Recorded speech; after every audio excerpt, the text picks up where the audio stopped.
สบายดีสวัสดีพ่อแม่พี่น้องเนาะสบายดียามหัวแรงนี่เนาะพี่น้องมื้อนี้กะจีมได้มาบอกข่าวดีให้พี่น้องได้ฮู้นำกันเพราะว่าหลายๆคนก็ว่ายามใดนู่นสิแต่งงานเนาะยามใดสิเจอเนื้อคู่บังเอิญมื้อวานนี่เจอแล้วเนาะ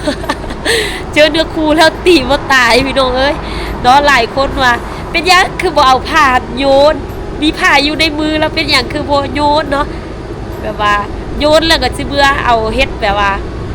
เฮ็ดซุปเนาะเฮ็ดแกง แต่ว่าเฮ็ดบ่ได้เนาะพี่น้องแนวคนมันยากเฮ็ดจังได๋เนาะสิฆ่างูได้เนาะพี่น้องโอ้โหลงคลิปงูปึ๊บคนมาเบิ่งนี่ถล่มทลายเนาะ มันเป็นคลิปที่อันตรายที่สุดว่าแท้เนาะนุ่นก็ญาตินุ่นนั่นนุ่นไปกวดมาฮะนุ่นก็ญาติคือกันนุ่นบ่ได้คิดว่าสิฆ่างูตัวนั้นดอกนุ่นคิดว่าไล่ให้มันหนีไปบนอื่นซื่อๆแต่ว่าเฮาบ่ฮู้แล้วมื้อหน้ามันอาจจะย้อนมาตอดเป็นตอดไกลหรือว่ามาอยู่แถวเฮานอนเฮาจะไปฮู้เนาะเฮาก็ญาติคือกันพี่น้องเมื่อวานนี้ก็บ่ได้ตั้งใจว่าสิฆ่ามันดอกพี่น้องแต่ว่าก็คือเว้าหั่นแหละเนาะเฮ็ดหยังบ่ได้ย้อนตัวเองญาติเนาะแล้วมื้อนี้ก็คือนุ่นก็กลับมาบ้านเนาะพี่น้องตอนนี้กลับมาฮอดบ้านแล้วก็สิมาแจ้งข่าวดีให้พี่น้องได้ฮู้นำกันเพราะว่าเป็นข่าวดีของนุ่นเองเนาะซึ่งตอนนี้คือนุ่นได้ซื้อดินเป็นของตัวเองแล้วพี่น้องซื้อดินเป็นของตัวเองแล้วดินตอนนี้ก็บ่ได้ห่างจากเรือนของครอบครัวนุ่นหลายปานใดเนาะซึ่งอยู่ต่อหน้ากันเดี๋ยวสิให้พี่น้องเบิ่งนำมื้อนึงเพราะว่านุ่นเองก็คือว่าหั่นแหละคิดว่าได้ในอนาคตเนาะถ้าเฮาแต่งงานไปแล้วหรือว่าเฮามีครอบครัวไปแล้วเฮาก็อยากมีธุรกิจน้อยๆเนาะบ่เฮ็ดอย่างหลายก็อยากมีอันนี้อันนั้นเป็นของตัวเองอยากเฮ็ดอีหยังจักอย่างเนาะที่เป็นของตัวเองซั่นซะเพราะว่าก็นับมือเฮาก็อายุหลายขึ้นเนาะเฮาก็อยากมีธุรกิจน้อยๆเริ่มจากศูนย์ขึ้นไปถือว่ามันบ่ขยายบ่ใหญ่หลายเฮาก็บ่ฮู้ในอนาคตแต่ว่าอยากเริ่มสร้างจากศูนย์นี่แหละเพื่อให้ตัวเองได้เก็บเกี่ยวประสบการณ์หลายสิ่งหลายอย่างในระหว่างการเดินทางของเขาแต่ก่อนที่นุ่นจะซื้อดินตอนนี้น่ะก็เป็นทุกคนนั่นแหละที่แบบว่าช่วยซัพพอร์ตนุ่นช่วยเบิ่งวิดีโอนุ่นก่อนที่แบบว่านุ่นจะมีเงินซื้อดินตอนนี้ก็ย้อนหลายๆคนที่แบบว่าหักแพงนุ่นสนับสนุนนุ่นตลอดมาคือว่าหั่นแหละเนาะนุ่นก็เก็บเล็กผสมน้อยบวกประหยัดไปนำเนาะแล้วก็ก่อนสิได้ดินตอนนี้ก็คือแบบว่าเฮาประหยัดสุดๆแล้วก็บวกที่แบบว่าเลี้ยงหมูเลี้ยงเป็ดเลี้ยงไก่เลี้ยงงัวอีหยังต่างๆเนาะคันว่าปีนี้งัวบ่ตายหลายก็คือพ่อแม่ก็ขายก็ว่าจะแบ่งให้นุ่นแต่ว่าตายหลายเนาะแล้วบัดนี้ของนุ่นก็ตายเนาะก็มีเงินน้อยๆแต่ว่าเจ้าของดินนี่บ่ยอมขายดินที่เคยถามตั้งแต่ปีกายแล้วคิดว่าจะซื้อเนาะแต่ว่าเจ้าของนี่บ่ยอมขายหลายคนหลายเจ้ามาถามก็บ่ยอมขายเพราะว่าเจ้าของดิ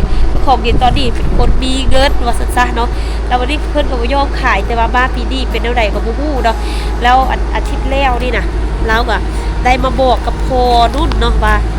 อันดินตอนนี้หั่นน่ะเพิ่นอยากขายออกเพราะว่ามีสิ่งที่จำเป็นมีสิ่งที่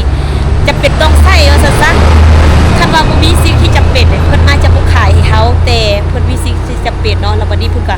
ขายให้เฮาเป็นดินหน้าทางเพราะว่านุ่นกับน้องชายล่าตั้งใจไว้แล้วว่าเฮาอยากได้ดินหน้าทางเพราะว่าเฮาจะเริ่มเฮ็ดธุรกิจน้อยๆเป็นของตัวเองเพื่อในอนาคตของตัวเองเนาะจะเป็นแนวใดเฮาก็บ่ฮู้คือกันแต่ว่าเฮาก็อยาก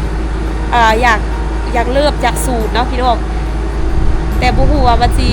น้อยหรือใหญ่มันสิพัฒนาไปได้สักใดหรือว่ามันสิเป็นแนวใดเฮาก็บ่ฮู้ในอนาคตแต่ว่าอยากเริ่มเพราะว่าพ่อแม่เฮาก็เป็นคนที่แบบว่าคือว่าอะไรเฮ็ดแต่หัวเฮ็ดแต่สวนเนาะเฮาใหญ่มาก็สิเฮ็ดแต่หัวแต่สวนมันก็ต้องมีการเปลี่ยนแปลงเฮ็ดแนวอื่นแน่เดี๋ยวสิพาพี่น้องเบิ่งดินว่าดูซื้อมันเหมาะสมบ่ในราคานี้นะพี่น้องดิ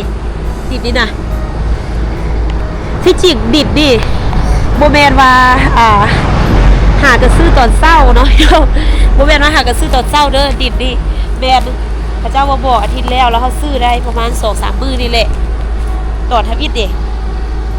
เป็นหญ้าตึ๊บๆแหละแต่ว่าแม่มาถางเนาะอีแม่ถางมือซื้อนี่แล้วก็จูดพร้อมเนาะถางเป็นแป้นซึ่งมันเป็นบริเวณ หมู่บ้านเลยอยู่ภายในหมู่บ้านอยู่ติดแคมทางเลยพี่น้องบ่ฮู้ว่ามันเหมาะสมบ่เนาะเดี๋ยวพาพี่น้องเบิ่งดินก่อนนี่อันอยู่นี่มันก็ติดอยู่เฮือนเขาเจ้าอยู่นี่เนาะนี่เฮือนเขาเจ้าอยู่นี่สบายนี่ทางหลังเฮือนมีหมักมุ้ยหมักม่วงนี่เจ้าเก่าเนาะเขาเจ้าเฮ็ดห้องน้ำไปเฮ็ดหยังให้แล้วเนาะดินก็อยู่ติดเขาเจ้าเรียกเป็นเรียกไก่อยู่นี่โอ้ยบริเวณนั้นเขาก็เฮ็ดผักเฮ็ดอีหยังต่างๆเนาะ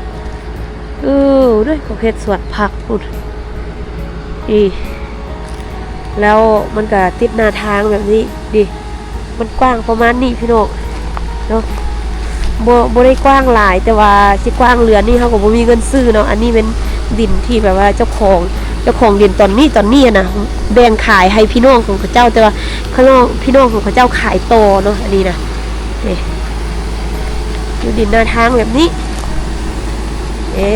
อยู่ติดแบบนี้เลยพี่น้องซึ่งมันก็อยู่ตะนาเฮือนของนุ่นพุ่นบ่หลายคนอยากเห็นเฮือนอยู่ติดหน้าทางอยู่ติดเฮือนของครอบครัวนุ่นประมาณนี้เพราะว่าครอบครัวนุ่นก็คือว่าแหละเฮากับบ่ได้เฮ็ดธุรกิจอีหยังเพราะว่านุ่นกับน้องชายพากันโฮมขึ้นกันพวกของพ่อของแม่นั่นแหละอันนู่นนั่นเฮ็ดห้านพิมพ์บัตรซื้อพร้อมกับเฮ็ด YouTube ไปนำห้านพิมพ์บัตรซื้อนี่จะเป็นห้านพิมพ์บัตรซื้อน้อยๆเลยอยู่ภายในเฮือนพี่น้องจะพิมพ์บัตรซื้อภายในบ้านซื่อๆเนาะบางมื้อก็มีเวียกเนาะบางเทื่อมีเวียกกับเจ้านึงเฮาก็ใช้เวลาประมาณ2 ถึง 3 มื้อแล้วก็แล้วการซื้อเขาแขกมางานโด่งนะแล้วน้องซ้ายนุ่นก็ไปเฮียนเพิ่มเติมเฮียนแต่งโทรศัพท์เนาะแล้วเขาก็มาเปิดนำกันอยู่หั่นบางมื้อก็เขาเจ้าก็มาก๊อปปี้เอกสารเฮ็ดเป็นรูปเป็นหยังจังซั่นเนาะเฮาก็รับปิ้นเฮ็ดปิ้นเอกสารถ่ายรูปบัตรแล้วก็พิมพ์บัตรเซินแล้วก็น้องซ้ายก็เฮ็ดห้านโทรศัพท์ไปนำแล้วก็มื้อใดที่แบบว่านุ่นไปป่าไปส่งอยู่หากินไปนี่ไปนั่นน้องซ้ายจะเป็นคนเฝ้าห้านเนาะตอนนั้นก็คือเฮาส่งคนบ่มีหน้าห้านพี่น้องเฮาไปเซาอยู่ต้นหน้าตลาดพุ่นแล้วเฮาก็เซาก็คือว่าหั่นแหละมันอยู่บ้านนอกแล้วมันบ่ค่อยมีลูกค้าเนาะบัดนี้ห้านก็คือว่าแหละเฮาเซาเฮาเฮ็ดธุรกิจนี่น่ะโตซ่อมแปลงโทรศัพท์นี่เฮาหากับเปิดแต่ว่าโตที่นุ่นพิมพ์บัตรซื้อในนุ่นเริ่มตั้งแต่ปีกายแล้วแต่ว่านุ่นก็บ่ได้แจ้งให้พี่น้องได้ฮู้เพราะว่ามันบ่มีลูกค้าเลยเกือบเจ๊งพี่น้องว่าทุกจริงเกือบเจ๊งห้านพิมพ์บัตรซื้อของนุ่นนะเพราะว่าอยู่บ้านนี่อยู่ในหมู่บ้านนี่น่ะมันมี3บอนพิมพ์แล้วบัดนี้3บอนแล้วบัดนี้เฮาก็บ่มีทำเลที่ดีเนาะบ่มีเฮือนที่ติดหน้าทางบัดนี้เฮือนเฮาแล้วว่าอยู่ในทางแบบว่าอยู่เทิงบ้านว่าซั่นๆแล้วอยู่เทิงบ้านแล้วมันบ่ค่อยมีคนเนาะคันว่าอยู่แถวตลาดพุ่นทั้งนั้นก็คนอาจจะไปพิมพ์อาจจะไปใช้บริการหลายอยู่เนาะทั้งนั้นแต่ว่าเฮาบ่มีดินแถวนั้นเฮาก็เลยไปเช่าอยู่ในตลาดพากันเฮ็ดได้ปีนึงเกือบเจ๊งพี่น้องบ่ได้ฮอดค่าเช่าว่าความมืดบ่ได้ฮอดค่าเช่าแล้วบัดนี้เฮาก็กลับมาเฮ็ดอยู่ตะหน้าเฮือนได้เท่าใดก็เอาเท่านั้นเยอะอยู่ห่างไกลคันว่าเฮาลองโพสต์ทาง Facebook บ่เฮ็ดทางออนไลน์บางเทื่อคนเห็นคนอาจจะสนใจฮู้เนาะนุ่นกับน้องชายก็คิดแนวนั้นก็เลยแบบว่าพากันกลับมาเฮ็ดอยู่เฮือนเนาะเป็นห้านน้อยๆอยู่แคมป์เฮือนเดี๋ยวจะให้พี่น้องเบิ่งเนาะห้านหั่นนี่อันนั้นเนาะอันนั้นแหละเฮือนของคนอื่นเฮือนใหญ่หมดเฮือนตัวเองน้อยๆเนาะหลายคนว่าอยากเห็นเฮือนอันนั้นแหละเฮือนน่ะแถวนี้ก็เป็นเฮือนของพระเจ้าอันมาเซาเนาะเดี๋ยวสิพาพี่น้องเบิ่งดินหน้าทางว่าประมาณใดว่ามันนั่นน่ะอยู่แถวนี้นั่นเสียงรถเสียงหยังฮู้นี่เนาะแม่นแต่รถจานี่น่ะมาตามทางนี่ญาติได้นี่ดินหน้าทางนี่ประมาณนี้ตั้งแต่นี่เนาะตั้งแต่นี่ประมาณนี้พี่น้องอันนี้เขาเจ้ามาจอดรถเนาะประมาณนี้แล้วก็เข้ามาในนี่อันนี้แม่มาทางปลูกสาลีแล้วปลาบนมันทางปลูกสาลีแล้ว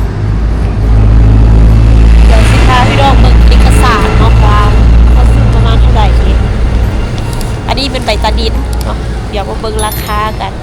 ราคาเท่าใดเนาะนี่พี่น้องตอนนี้คือเอาเบตาดินมาพร้อมเนาะเบตาดินนี่เจ้าของดื่มเจ้าก็หลังจากที่แบบว่าเขาซื้อเนาะเขาจ่ายเงินไปเจ้าก็จะมอบเอกสารอันนี้เนาะเป็นเบตาดินเนาะเบตาดินนี่มันจะมี2ชนิดเนาะเบตาดินของคนลาวเขาจะมีใบ01กับ02เนาะ01นี่มันจะเป็นใบเขาเจ้าว่าใบขาวดำนะขาวดำอันนั้นมันสามารถเฮ็ดได้ทั่วไปเนาะสามารถเฮ็ดน้ำในบ้านได้แต่ว่าก่อนสิได้ใบตะดินขอบท้องแล้วนี่เนาะเขาต้องได้เอาที่ดินอยู่แขวงเนาะอยู่แขวงคุณอยู่ในเมืองคุณเลยมาแทกดินดักก่อนสิเฮ็ดใบแบบนี้ออกมาเนาะอันนี้เขาก็ได้ซื้อแล้วก็เจ้าก็ได้มอบสิทธิ์ให้เขาเลยเนาะเจ้าของเดิมที่เป็นเท้าเจวื้อกับนางบีลี่เนาะอันนี้เจ้าของเดิมเนาะซึ่งเขากับผู้จักเจ้าดีเพราะว่าเจ้าเป็นคนอยู่บ้านนี่แหละเนาะแต่ว่าเขาคนรวยเราบ่ได้ดีกับบ่อยากขายแต่มีสิ่งที่จำเป็นต้องใช้ก็จะเป็นขายออกเจ้าว่าขายออกก็เบิ่งมือบ้านี่ก็เจ้าเบิ่งหน้าเจ้าอยากขายปานใดแต่ว่าเขาก็ยืนยันว่าเขาสิเอาเนาะเจ้าก็ว่าเขาก็จำเป็นขนาดต้องใช้เงินก็เลยได้ขายออกพี่น้องดินต้นนี้กับลวกด้านทางเนาะด้านทางก็9 เมตรเนาะแล้วลวกยาวกับ21เนาะ21นี่ก็จะแทงแบบนี้เหลือน้อยนึงอันนี้เหลือมาน้อยนึงแล้วก็จะมีผู้ดักเนาะออกใส่ซะแล้ววันนี้ก็เขาก็จะเขียนละเอียดได้ว่าเบื้องนี้ติดของเจ้านี่เบื้องด้านติดของเจ้าด้านแล้วก็เบื้องนี้ติดของไผ่อันนั้นเขาเจ้าก็จะเขียนละเอียดเนาะมีอีกใบนึงแต่ว่าอันนั้นเขาเจ้าเอาไว้อยู่กองโต้นเนาะอันนี้แบบเขาเจ้าให้เฮานี่ให้เฮาพูดแต่หน้าทางกับดวงยาวซื่อๆเนาะเราคันว่าเฮาอยากพูดรายละเอียดเมื่อหน้าเฮาสามารถเข้าไปเบิ่งอยู่กองโต้นได้เนาะพี่น้องได้ดิดตอนนี้เนี่ยนุ่นสุดดีใจและก็ภูมิใจหลายเพราะว่าก่อนสิได้ดิดตอนนี้ก็แม่จากทุกคนนั่นแหละที่ซัพพอร์ตคอยบอกคอยสอนวิธีเฮ็ดวิดีโอเนาะทั้งบอกทั้งไลน์เนาะหลายคนก็ทักมาบอกแล้วก็บางคนก็คอมเมนต์บอกวิธีกับเจ้าสนใจเนาะบางที่ก็อาจจะเป็นยูทูบเบอร์เก่าแต่ก่อนเขาเจ้าเคยเฮ็ดฮู้กับฮู้เนาะหลายคนโคตรเป็นห่วงรุ่นเลยแล้วก็ให้คำแนะนำรุ่นหลายสิ่งหลายแนวเนาะก่อนที่รุ่นจะมาพอดจุดนี้ได้แล้วก็ก่อนที่รุ่นจะมาพอดทุกมื้อนี้ได้ก็ยอดทุกคนที่แบบว่าคอยซัพพอร์ตคอยเบิ่งแยงรุ่นเนาะยอมรับเลยว่าทุกคนคือครอบครัวของรุ่นเนาะคือคนที่ฮักรุ่นที่สุดคือว่าอะไรแล้วบัดนี้ดิดตอนนี้น่ะเฮาซื้อนี่มันก็บ่ได้กว้างขนาดนั้นเนาะแต่ว่ามันเป็นเขาว่าเป็นแบบว่าเป็นน้ำพักน้ำแพงเนาะที่เฮาทุบเพื่อทุบแพงก่อนที่เฮาจะได้ทุกมื้อนี้ก็คือแบบอดออมประหยัดทุกอย่างก็คือใส่ใจอย่างมีสติเขาว่าเนาะแต่ละปีไปเรียนลูกก็ได้แซ่ระบูเล็กตามเล็กตามน้อยคือสงกรานต์ปีกายเนาะคือบูเนี่ยเรียนอาจจะเรียน3 มื้อ 4 มื้อไปเนาะบางทีลูกก็ไปเรียนน้ำเขาเจ้าน้อยนึงแล้วก็ถ่ายวิดีโอลูกก็กลับมาบ้านเพราะว่าบ่อยากจ่ายเงินหลายว่าวันที่ว่าเฮาขี้ทีกับบ่แม่นเนาะเฮาบ่มีเฮาเป็นคนทุกข์เนาะแล้วบัดนี้เฮาสามารถเก็บเงินได้เฮามีโอกาสเก็บเงินเฮาก็ที่คว้าโอกาสไว้เนาะแล้วก็เก็บเงินพยายามเก็บออมรอบลิบเนาะพอสิได้ทุกมื้อนี่ก็บ่แม่นง่ายแล้วดิดตอนนี้น่ะบ่แม่นแต่ดุดที่มีส่วนร่วมแล้วทุกคนมีส่วนร่วมกับดุดเนาะแล้วติดตอนนี้บ่แม่นแต่เงินดุดเด้อซื้อมีเงินพอแล้วก็เงินดอกซ้ายแล้วก็เงินหน้าเปล่าเนาะที่เขาเจ้าสวยดุดเพื่อให้อนาคตดุดมีบ่อยู่ซะเพราะว่าเขาเจ้าก็ญาติดุดเนาะเป็นห่วงดุดญาติดุดบ่มีบ่อยู่เพราะว่ามื้อหน้าเฮาก็ต้องได้สร้างครอบสร้างครัวเนาะเพราะว่าแต่ไผมื้อนี้บ่มีมื้อหน้าเฮาบ่ฮู้เนาะหรือว่าไวๆเฮาบ่ฮู้เพราะว่ามื้อวานก็ตีงูก็บ่ตายแล้วเดือคู่นี่หายไปแล้วก็ว่าเป็นหยังเพราะว่าหลายคนก็เป็นห่วงนุ่นคือว่าอะไรดิบนี่นะกว้างทางหน้า9 เมตรลวกยาว21เนาะราคา250 ล้านกีบพี่น้อง250 ล้านกีบก็คือเกิดพอ50เกิดหน้า50เกิดนอกซ้ายผู้เป็นเจ้าอยู่จีน50เนาะ150เนาะแล้วนุ่นของนุ่นอ่ะ100เนาะ 250นี่ก็ไล่เป็นเงินบาทนี่ก็ประมาณ170เนาะ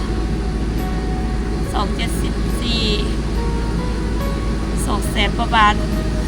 300,000ปลายนี่แหละพี่น้องดิดดีนะ300,000ปลายของบาทเนาะ300,000ปลายแก่ๆพุ่นแหละเนาะบ่ฮอด400,000เพราะว่าดุดเอกอะอยากได้แล้วบ่มีเงินพี่น้องแล้วเขาจะมาขายเขาก็มาถามพ่อก็ได้ปรึกษานุ่นทั้งดอกซ้ายทั้งหน้าเนาะสุดท้ายก็หลายคนก็ตกลงกันว่าจะช่วยกันซื้อเพื่อให้นุ่นมีบอนอยู่แล้วมื้อหน้านุ่นมีเงินคอยใส่คืนให้กับเจ้าเนาะบ่ฮู้ว่าสิมีบ่เนาะเพราะว่านุ่นคิดว่านุ่นวางแผนได้ว่าปี2026นี่นุ่นอยากสร้างบ้านเป็นของตัวเองบ่ได้สร้างบ้านใหญ่ดอกสร้างบ้านชั้นเดียวแล้วก็จะเฮ็ดธุรกิจน้อยๆจะขายเครื่องเนาะจะขายเครื่องเฮ็ดอันนี้อันนั้นขายอยู่ต่อหน้าเฮือนเนาะเพราะตอนนั้นก็คือวางแผนจะเฮ็ดแบบนั้นอยู่แล้วแต่บ่มีเงินเนาะบ่มีเงินพยายามเก็บออมที่สุดเนาะก่อนสิมีทุกมื้อนี้ก็บ่แม่นง่ายเลยพี่น้องก่อนสิเดินทางฮอดทุกมื้อนี้ทั้งเบื่อยทั้งล่าทั้งเบื่อยทั้งล่าทั้งเดินทางไกลขี่รถจักรพี่น้องเอ้ยเนาะและตอนนั้นก็โชคดีที่มีน้องซ้ายล่าเป็นคนซัพพอร์ตช่วยเหลือกันเนาะแต่ว่าทุกมื้อนี้ก็น้องซ้ายก็เฮ็ดหาซ่อมแบตโทรศัพท์นุ่นก็เฮ็ดทานที่บ่ซื้อเนาะแต่ว่าบ่แม่นคนละห้านได้เฮ็ดบอนเดียวกันนั่นแหละ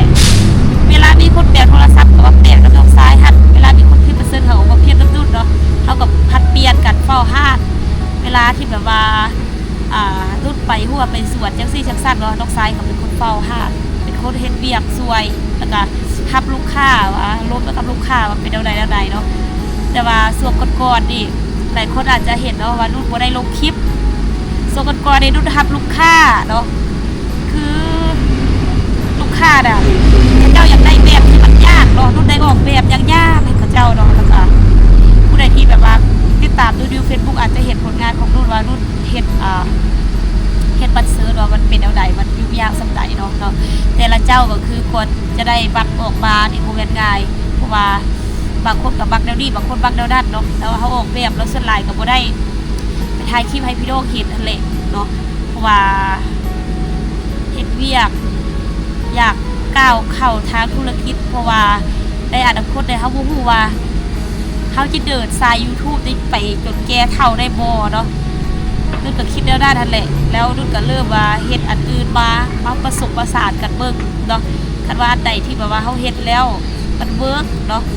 มันสามารถเลี้ยงตัวเองได้ว่าซั่นซะสามารถเลี้ยงตัวเองและครอบครัวได้นี่เฮาเฮ็ดอาชีพนั้นเนาะอันใดที่แบบว่าเฮาเฮ็ดแล้วบางทีมันก็มีคว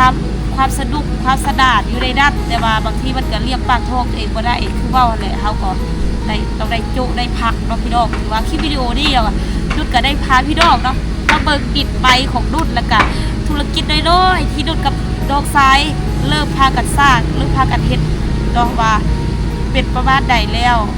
ขยายแล้วบ่มื้อหน้ามีโอกาสเดี๋ยวสิพาพี่น้องไปเบิ่งห้านอีกว่ามันเป็นประมาณใดมีหยังแน่เนาะที่ขายอยู่ในห้านเพราะว่าก็เป็นห้านน้อยๆที่อยู่แถววันนอกแล้วก็อยู่แก่อีกพี่น้องเอ้ยหลายคนลูกค้าก็เจ้าไปก็ไปแต่อยู่ตลาดเนาะบ่บายสักเฮาอยู่แจ๋นี่ก่อนสิรับลูกค้าได้ก็เป็นคนที่เฮาฮู้จักคั่นแหละส่วนหลายเด้อพี่น้องก็มีอย่างหลายก็มีแต่พาพี่น้องเบิ่งนี่แหละเนาะความสำเร็จอีกก้าวนึงเนาะเจอแนวนั้นก็ได้เพราะว่ามันก็เป็นความภูมิใจของตัวเองคั่นแหละดีใจและภูมิใจที่สุดที่ได้ดิตอนนี้แล้วก็ขอบใจทุกคนหลายๆที่แบบว่าคอยซัพพอร์ตคอยเบิ่งวิดีโอนุ่นเนาะทุกบาทก้าวมีทุกคน